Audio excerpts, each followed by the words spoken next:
Realisasi rencana Pemkab Kelungkung untuk membangun jalan lingkar Nusa Penida hingga kini masih belum jelas. Padahal saat ini rencana mega proyek ini telah memasuki pada tahap kajian atau feasibility study yang perlu ditindaklanjuti.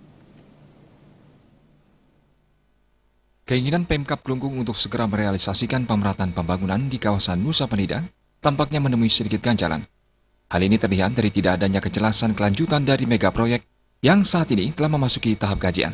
Anggota Komisi 3 DPRD Bali, Wayan Adnyana berharap Pemkab Kelungkung segera melengkapi kajian baik menyangkut masalah dana maupun pembebasan tanah. Hal ini diperlukan untuk melakukan pemerataan pembangunan di Nusa Penida. Kondisi geografis daerah Nusa Penida yang berbukit menjadi salah satu kendala upaya pemerataan pembangunan. Namun, potensi alam yang luar biasa memberikan peluang bagi Nusa Penida untuk dikembangkan lebih lanjut.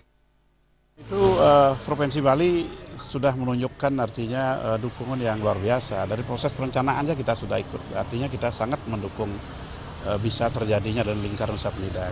Nanti setelah DED-nya selesai, kemudian anggarannya kita tahu, tentu nanti dari kabupaten yang akan mengusulkan berupa DAK ke pusat. Ya, tugas kami di provinsi lewat DPRD ya tentu kita akan juga memfasilitasi ke Kementerian PU untuk mendorong, memperjuangkan supaya itu bisa dibantu oleh pusat.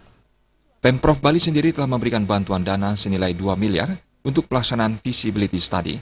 Harapannya adalah rencana pembangunan jalan lingkar Nusa Penida segera terrealisasi. Trimaja dan Yudi, Bali TV.